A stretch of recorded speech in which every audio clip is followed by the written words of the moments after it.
porque hubo sí, ciertamente un mesianismo español asociado a la evangelización, que fue uno de los objetivos de la venida de España a América.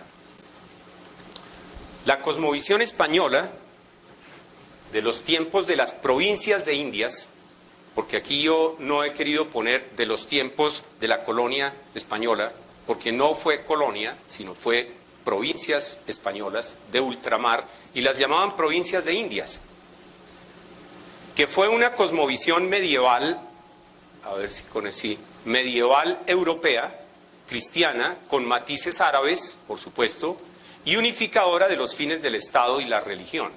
Esa era la cosmovisión española de esos tiempos. Imprimió carácter mesiánico a la política religiosa y expansionista de Isabel la Católica, de Carlos I y Felipe II. Esto está tomado de un autor que pues no peca de pro-español, que es el profesor Enrique Dussel. Tal vez ustedes lo conocen, acaba de publicar otro libro muy interesante, Historia de la Iglesia en América Latina.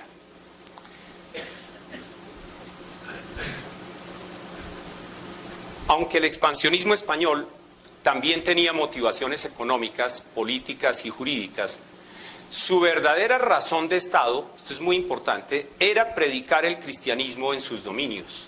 Fue la verdadera razón que movilizó al Estado español para hacer esta expansión, que uno dice imperial, pero la gente usa la palabra imperial en el sentido negativo, ¿no?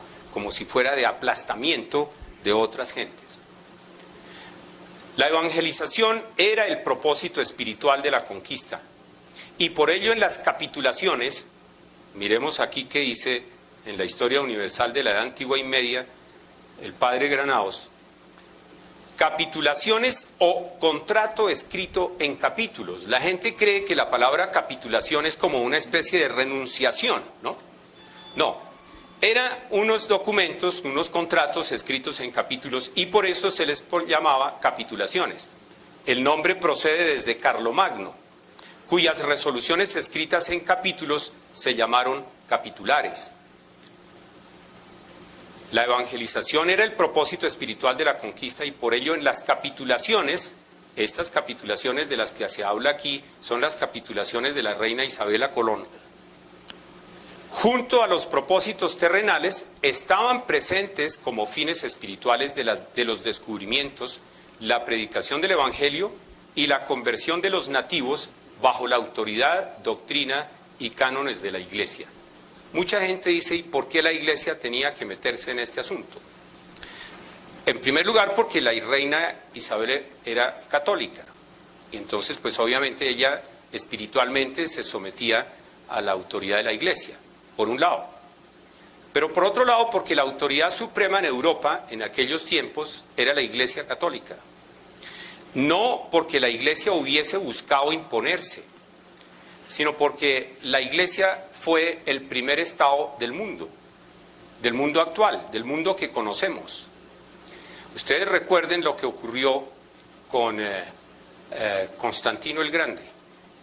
En el año 313, hace 2 años se celebraron, fue el aniversario, en el año 313 el Edicto de Milán permitió reconocer el Estado romano, reconoció a la Iglesia con autonomía, reconoció que los cristianos, que eran ya la mayoría del pueblo romano convertido, incluidos los dirigentes del pueblo romano, reconoció que ellos tenían autonomía para gobernarse, y que la Iglesia, que tenía sus autoridades legítimas, pues eran los que tenían la autonomía para gobernar a esa grey compuesta de cristianos, que eran ya en ese momento todos los romanos, y que por lo tanto para ejercer también esa autonomía de gobierno debían tener un territorio para no ser perseguidos y poder ejercer sus funciones ahí. Con eso, teóricamente, o al menos legalmente, se acabó la persecución de los romanos a los cristianos. Siguieron algunas persecuciones, pero oficialmente se acabaron. Y Constantino le regaló a la Iglesia algunos de los templos que ellos tenían, llamados basílicas, que eran los templos paganos, para que ahí se hicieran los ritos cristianos.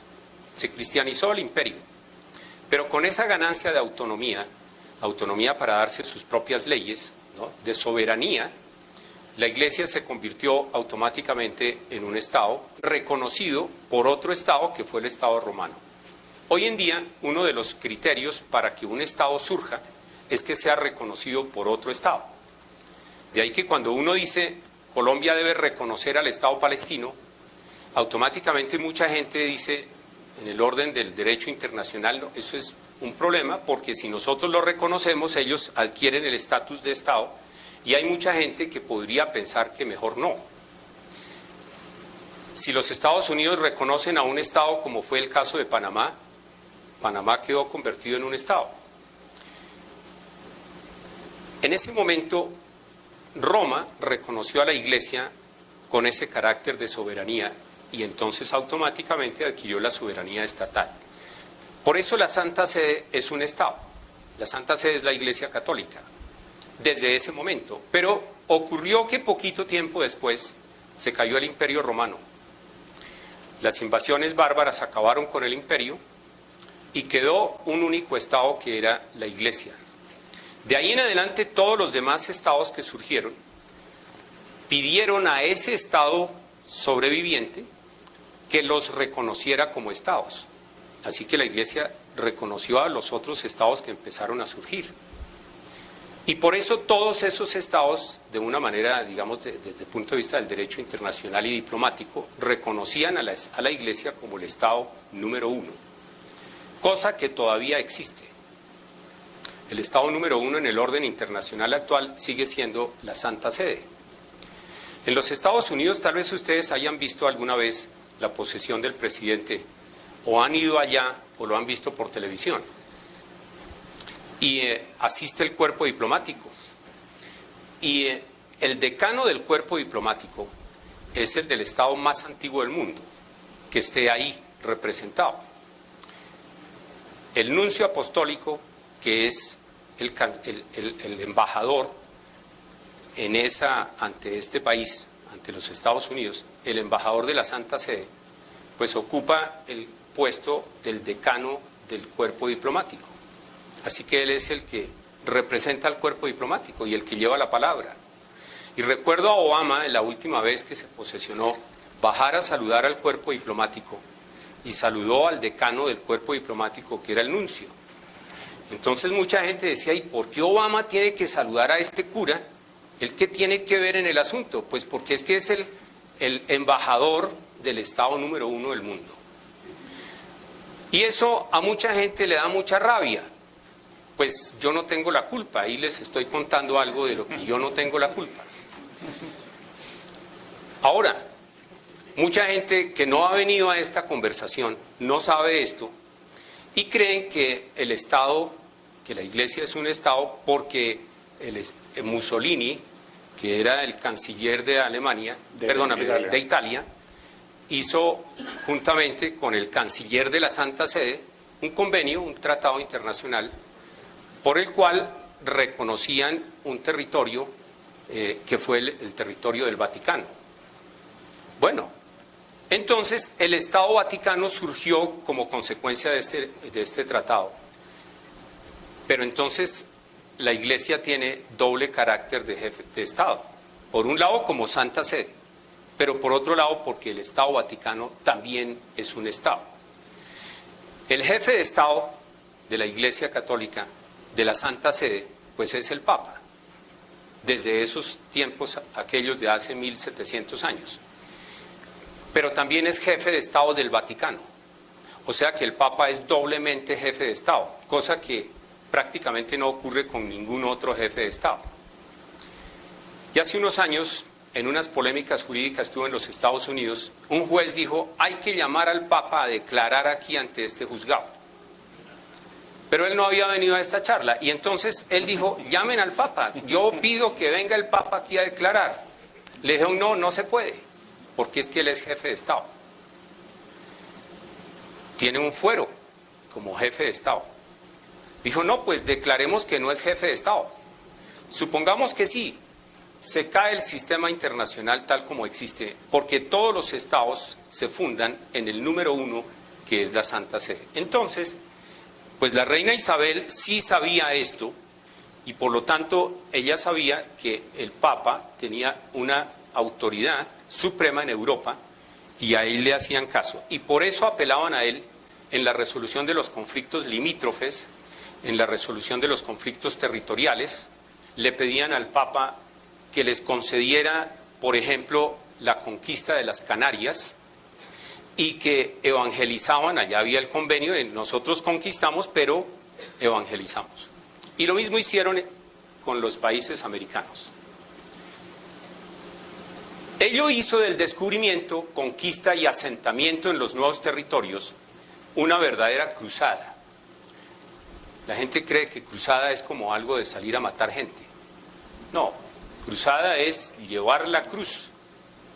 Según el espíritu de las capitulaciones de la Reina y Colón, que ya hablamos, y documentos posteriores como las ordenanzas de descubrimiento, nueva población y pacificación de Felipe II en 1573. Mira lo que dice Felipe II. Que se pueda predicar el Evangelio, pues este es el principal fin para el que mandamos hacer los nuevos descubrimientos y poblaciones. O sea, España, no por casualidad, promovió la evangelización en América. Es que ese era el fin del Estado en estos procesos. Otra cosa fue que hubiera acontecido, como tú ya también lo señalaste, una práctica alejada de tales intenciones, que muchas veces sucedió. Sí, hubo atropellos, claro. Hubo gente que vino y atropelló y que no trató bien a los indígenas, y que no trató bien también a los españoles venidos de allá, y cosas por el estilo. Eso sucede hasta en las mejores familias, desgraciadamente.